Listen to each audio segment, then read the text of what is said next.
Agent Mary Ellen O'Toole is standing by. Jonathan Seri has the latest on the search in Florida, but first let's check in with Laura Engel. She is reporting live from Jackson, Wyoming. Good morning, Laura. Good morning, Dana. We are outside the Teton County Coroner's Office where the autopsy of Gabby Petito was performed yesterday, giving the official confirmation about the remains that were found in Grand Teton National Park Sunday. But as we know, there are still many questions that need to be answered in this case. How, when, and where was she killed? Just some of the main ones, of course. The FBI putting out a press release saying the forensic examination has taken place, thanking the collaboration of all agencies and personnel who assisted in the search, recovery, and identification efforts, adding this: the FBI and our partners remain dedicated to ensuring anyone responsible for or complicit in Miss Petito's death is held accountable for their actions. Forensic pathologist Dr. Michael Bodden telling Fox what more investigators will be looking at with the evidence collected so far. In this situation, since they lived together and they were so much time together, having hairs or DNA from the boyfriend on her clothing, which could be found, wouldn't tell you who done it. The only thing that would come up with the DNA is if they were a third person.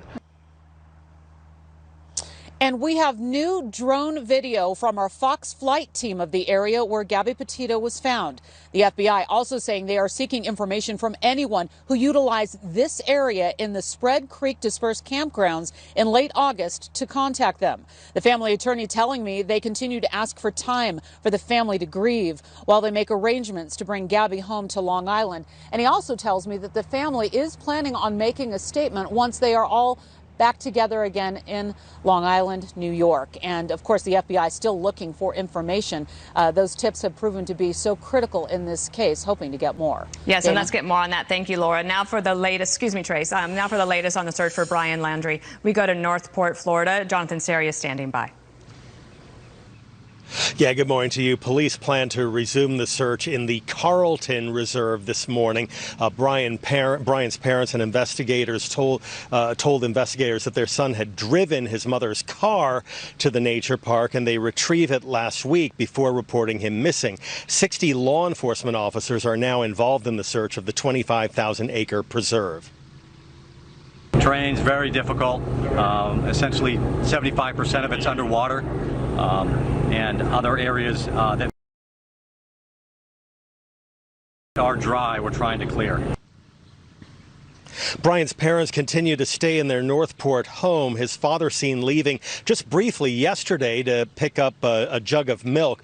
Police believe Brian returned alone to his parents' home on September 1st, 10 days before his girlfriend was reported missing, and then he left on the 14th. During the nearly 2 weeks Brian was home, neighbor Charlene Guthrie tells Fox News Digital he mowed the lawn. Him and his mother went for a bicycle ride around the block. I mean, everything was just normal life once he came back. It seemed like nothing bothered him.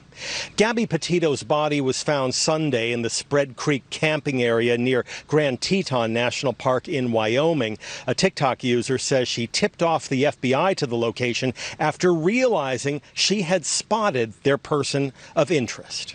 So I saw Brian Landry parking his van August 26th at Spread Creek. So I'd already reported to the FBI what I had seen, I wasn't 100% sure, but now that there's dash cam footage of the van where I saw it, I'm 100% certain it was just him. There was no Gabby. Back here in Northport, residents have been tying ribbons and leaving flowers and other mementos in a park across the street from City Hall as a growing memorial to Gabby. Even though she had only lived in this area briefly, residents are adopting her as their own and grieving with her family. Let's send it to Trace now.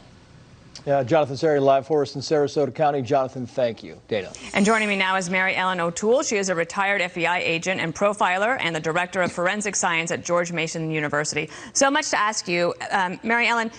Yesterday, the coroner in Wyoming said this was a homicide, but they did not specify a cause of death. When would we expect to know that? I would expect in the next couple of days that information will come out. And that's so critical because the cause of death which could be strangulation, gunshot wound, blunt force trauma, becomes important. But investigators probably already know the information because they're actually probably looking for a weapon if it is something like ligature strangulation or something else. So investigators probably know. The public will probably know in several days. Given that it was a homicide and then her body is found there, I mean, does it matter if it doesn't seem like the body was, that they tried to bury the body or conceal it necessarily? I guess we don't know that specifically, but would that tell you anything about the state of mind of whoever killed her? Well, many of the factors at a homicide scene become important. You have to take them together, but there are three ways behaviorally to dispose of a body. You dump a body, which means you kill the person in one location and leave them there. The second thing is to bury or attempt to bury and conceal a body. And the third way is to pose or stage a body. So in this case, it appears that it's either number one or two, that there may have been an effort to conceal, and that will ultimately come up. And that could include putting brush over the person, trying to put rocks or dirt or something over the person, or the person was just left there. So it's either one or two. At this point, Brian Laundrie, the fiance, is still considered a person of interest. At what point does he become a suspect, if he does? I think the term person of interest has long been debated, and it really, in my experience, is really a matter of semantics.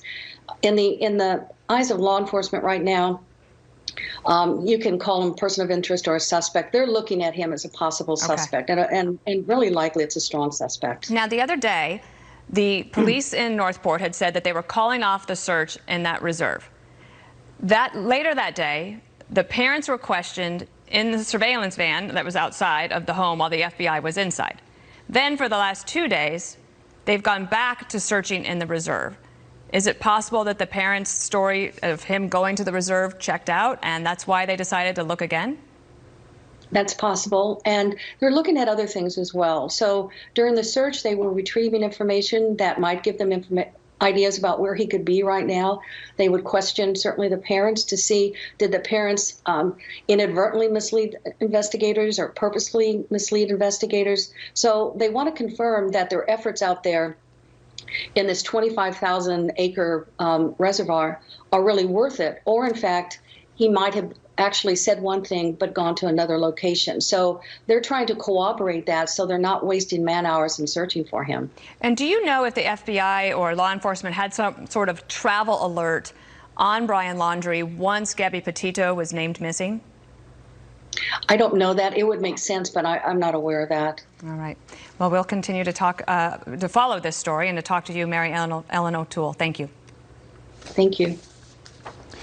Well, meantime, President Biden calling for global cooperation at the United Nations yesterday, but his push for unity could be a hard sell coming after the Afghanistan withdrawal debacle and a diplomatic crisis with America's oldest ally. Jackie Heinrich live for us at the White House this morning. Jackie, good morning to you.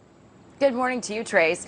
President Biden went into that UN speech fresh off a new historic partnership between the U.S., the U.K., and Australia that upset France so much they recalled their ambassadors. All of that in the name of countering China. And yet, despite that, President Biden didn't mention China once in his UN speech, except to suggest, under pressure from the UN Secretary General, to say that he does not want to start a new Cold War after the UN Secretary General said that Biden and China better clean things up. Listen.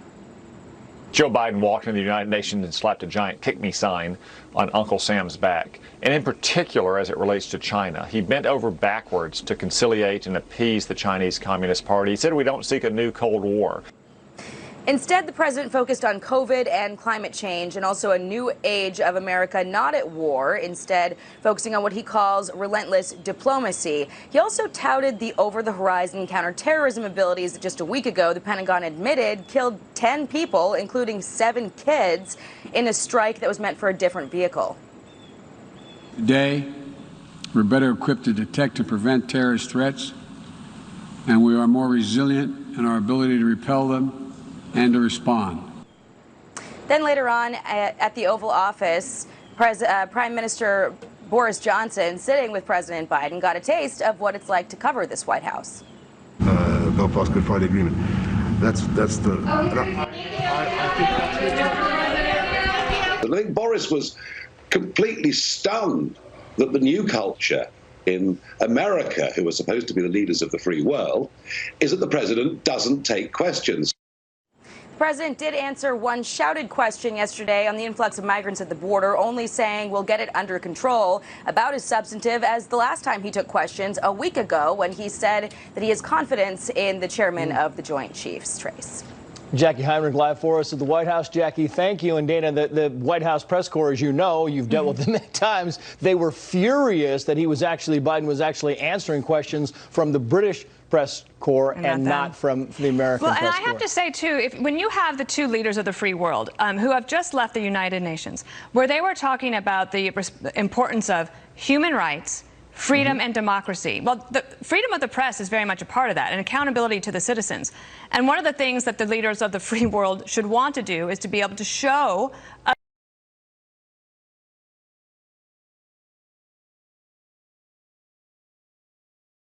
other leaders that you are accountable to your citizens through the press.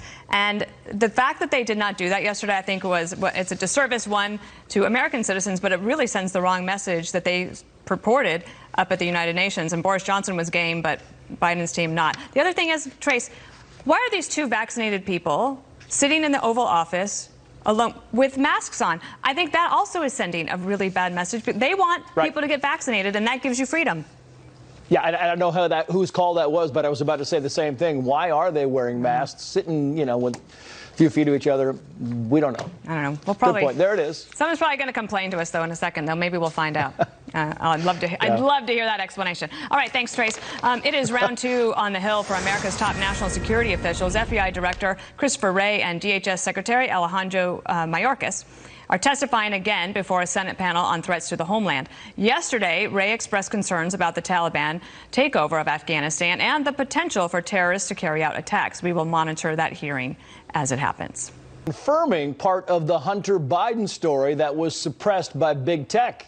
What's prompting the about face? And we'll go live to Del Rio, Texas, where Bill Maloogian has been exposing the crisis at the border. Hi, Bill. Hi, Dana. Good morning to you. More than 6,000 migrants remain in this camp here in Del Rio behind us. And despite the Biden administration claims that most of them are going to be deported or they're all going to be sent back, we're learning thousands are being released into the United States. That story coming up for you in just a few. That is not humane. The Biden administration promised that they would have a humane process.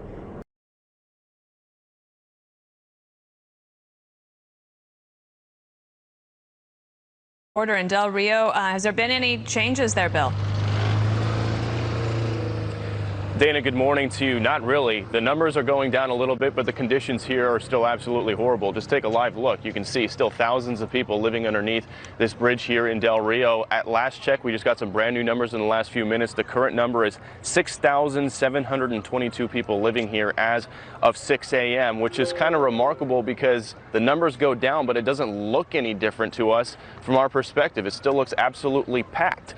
Take a live look at our Fox drone from above. You can still see just the size and scope of this camp. We're told of the 6,700, 4,700 of them are family units and about 1,500 are still single adult males. We heard DHS Secretary Mayorkas say the other day a message to migrants: do not come, you will be expelled, you will be sent back, you will not be allowed to stay. Well, we're finding out that's not true. The AP reporting that thousands of migrants are being released into the United States once they arrive here in Del Rio. They're being released with NTAs, NTRs, and being told to show up to immigration court within 60 days. And take a look at the evidence of that. Our photographer flew out of Del Rio Airport this morning. He said his flight was full of Haitians, including one man sitting in the exit row who couldn't speak English. You take another look at some of these photos from a colleague, a journalist I know, Allie Bradley, was out here doing great work. She flew out. She said her flight was full of Haitians as well. She talked to the families. They told her they were flying to Orlando, Maryland, and New York. So no, not everybody in this camp is being sent back. Many of them are being released into the United States, and Texas Governor Greg Abbott not happy about this catch and release policy. Take a listen.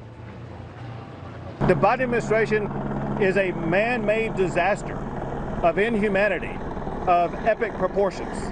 It must end immediately, and the way to end it is by the Biden administration stepping up and finally enforcing the immigration laws of the United States of America. And Dana and Trace, late last night, we confirmed with DHS that a deportation flight back to Haiti landed in Port-au-Prince yesterday afternoon. And at some point on the tarmac, a group of Haitians kind of rioted, revolted. DHS called it 2 separate disturbances. And during that, 3 American ICE agents were injured. They were hurt, but they suffered non-life-threatening injuries. Haitian crowd control actually had to be called out to get that settled down. Wow. We'll send it back to you. All right, Bill Melugin at the border. Thank you. Meantime, let's bring in Brandon Judd. He's the president of the National Border Patrol Council. Brandon, thank you for coming on. We want to break a little news right here at the top because I don't think anybody realized that you guys warned the administration back in June. I want to put up part of the email that you sent, quoting here, "We suggested sending agents to the field in Del Rio with tablets to start the intake process when a large group crosses the river instead of letting the group sit there while space is cleared in the station." So not only did you warn the administration this was about to happen, but you offered a remedy, and in return you got what, Brandon? We got absolutely nothing. Not only did they ignore us, they said that they had more efficient ways to deal with this. And now we had, at the top of this, we had 14,872 people under that bridge. If that's efficient, then our government is broken. So what my next question naturally would be, I'm not sure if you heard the soundbite going into Bill Melugin's piece, but it was President Biden being asked about the crisis on the border, and his answer was, "We will get it under control." Have you or your agents been given any type of plan at all, Brandon? Nothing whatsoever. In fact, we continue to go out and do the job that we've been doing in my 24-year career exactly the same way. There are no policies, programs, operations in place to deal with any of this. In fact, when we noticed that we were seeing the exact same thing that was happening under the Ansel Lewis Bridge in McAllen, Texas, that's why that email was written, making suggestions, because we didn't want to get to this point. We wanted to avoid this. We wanted to have a way that we could take intake and get these people through the process as quickly as possible so that we didn't lose all of control of everything that we have. And it's just completely irresponsible of this administration. Yeah, and it's kind of fascinating to me that Bill Melugin was just talking in his report there that we have now confirmed that some of these Haitian migrants are being moved within the United States to Orlando and to other areas, and yet Secretary Mayorkas doesn't have a number. He doesn't know. He was asked by Congress yesterday, what's the number? How many are actually being moved into the United States? And we know the number is significant now, Brandon. Well, let me be clear. He knows the number. Those numbers are tracked on a daily basis. I'm in communication with people that are telling me what the numbers on a regular basis is. For him to say that, he's got to be called out on that. The numbers are available. The NTAs, the NTRs, they go into a system. They're tracked. We know exactly what those numbers are. And I can personally tell you that there are thousands. Over the 8 months of the Biden administration, we have released more than 600,000 people into the United States with NTAs or NTRs. That's an astronomical number when you consider how many people we have in the United States illegally. It's absolutely insane what is taking place today. And we don't know how many of those people do or do not have COVID. We should also mention that Vice President Kamala Harris, who's been kind of absent again from this. She's in charge. She's the border czar. She was asked yesterday about the problems of the Haitian migrants, and she said this. Watch. People want to stay home. They don't want to leave when they cannot satisfy their basic needs. So, yes, this is a concern. Yeah, she's talking about leaving Haiti, but these people, for the most part, are not leaving Haiti, Brandon. They're leaving Brazil. They're leaving Chile because that's where they have been for the past several years. And they were told about 30 days ago, listen, the Biden administration is opening up the doors. If you want to go, now's the time to go. Your final thoughts. Yeah, that's correct. I spoke with many of these individuals. They're not coming directly from Haiti. They're coming, the majority that I spoke with are coming from Chile. So, yeah, again, this administration is deflecting. They're just not telling the American public the truth, and they need to be held accountable. Brandon Judd, good to talk to you, sir. Thank you. Dana? Thank you. The CDC is set to weigh in on who should get booster shots and when. There's been so many guns, so many senseless lives lost. If this is not a calling to everybody in this community that there is a crisis, I don't know what is. Oakland is one of many cities where violent crime is on the rise. Homicides up 21% in Los Angeles, 82% in Portland, and 16% in Atlanta versus last year. And Dana, those are just 4 cities we picked out. You could go through a litany of cities that have seen an uptick in crime. We talk about Oakland at the top there, and there are still people in Oakland who want to limit still the police budget there and limit the number of police officers. And a lot of cities with higher crime rates are still talking about getting rid of some of the police funding in their areas, which is kind of stunning. Not numbers that you want to see, but important that we talk about them. Yeah. All right, the far left wing of the Democratic Party taking aim at Israel's ability to defend itself from deadly rocket attacks. Get this. This comes after House Democrats caved into the so-called squad by pulling $1 billion in funding for Israel's Iron Dome air defense system. We know that that system recently helped protect innocent people. Chad Program is live on the Hill with more. Hi, Chad. Good morning, Dana. This underscores the divides in the Democratic caucus over Israel. Liberals forced the Democratic leadership to strip $1 billion from a bill to avert a government shutdown for Israel's Iron Dome missile defense system. Liberals said they wouldn't back the bill if Democrats included the money. Well, it's clear that the leadership of the Democrat Party right now is moving to the tune of the progressive left, and it's hurting us internationally. It's unclear if Democrats tried to sneak the money past progressives. The GOP engineered a procedural vote to restock Israel's system. Such votes are usually along party lines and designed to make the other side look bad. Even Democrats who support Iron Dome protested the GOP move. The Republicans who are making issue of this, the same thing I said to them last year and the year before. They need to stop politicizing Israel. Israel's security in the U.S.-Israel relationship has long benefited from bipartisan support, Republicans and Democrats standing together. But the revolt underscores different views among Democrats on aid to Israel. In the end, the Democratic leadership is bowing to the left. Israel still gets the money. Democrats moved to add the assistance to a defense policy bill. Democrats later passed the government funding bill, but the GOP wasn't going to vote for that bill anyway, regardless of whether Iron Dome money was in the bill or not. Something to watch. Thank you, Chad.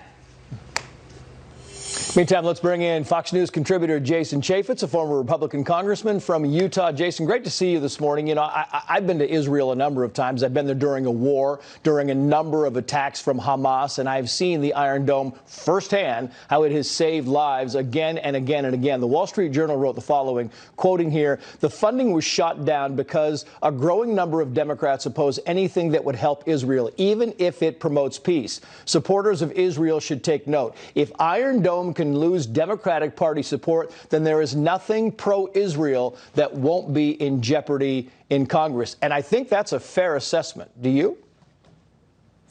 I agree. I think the Wall Street Journal got that right. Look, Iron Dome is purely a defensive missile system. It's intended to just shoot down it. And we have, as a country, been very united, Democrats and Republicans, in supporting this and pushing this with Israel. But today's Democratic Party is not the same Democratic Party. They can't even push this through. It's a terrible embarrassment. I think there are other funding mechanisms. But this promotes peace. That's what it does, because without Iron Dome, guess what? The Israelis are going to go, they're going to go right into the Gaza Strip and take out that threat. But with Iron Dome, it's defensive. Yeah, Iron Dome, by the way, you know, will literally repel 80 to 90% of the rockets and missiles that are coming in. Ted Cruz asked yesterday, he was talking about you and the Democratic support. He says, if any Dems do they have the courage to oppose this? And we have Elisa Slotnick. She tweeted the following, quoting here, a Democrat: "To target Iron Dome now means the issue isn't a genuine concern over the system, but rather the desire to attack something, anything related to the state of Israel. It's devoid of substance and irresponsible." So at least you have one Democrat coming out saying this is nonsensical. I agree. I think well, it just shows how thin the majority is there for Nancy Pelosi and Steny Hoyer, because they're beholden to the squad. The squad stays united. They hate Israel. And they are going to do everything they can to offer no support to Israel.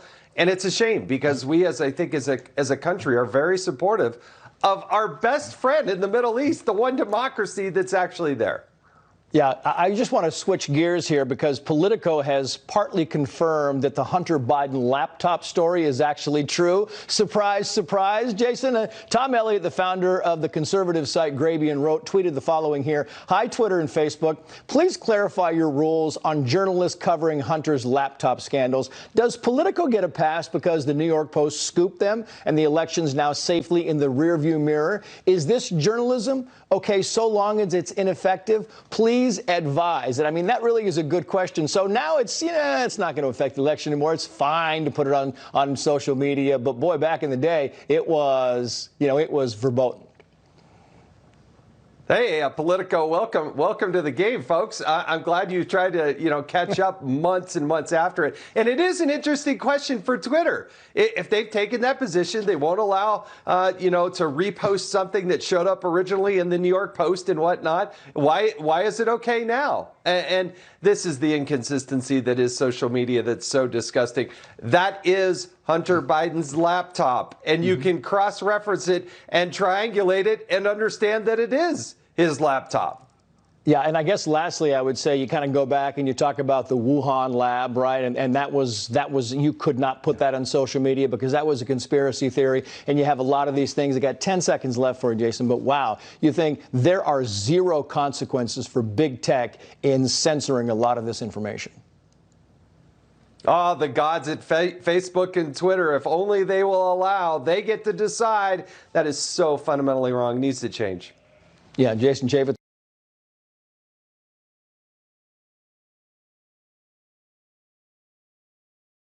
CDC panel meeting this morning to decide who should get Pfizer booster shots. This after an FDA panel rejected a plan for everyone to get boosters, only recommending them for ages 65 and up and high-risk people.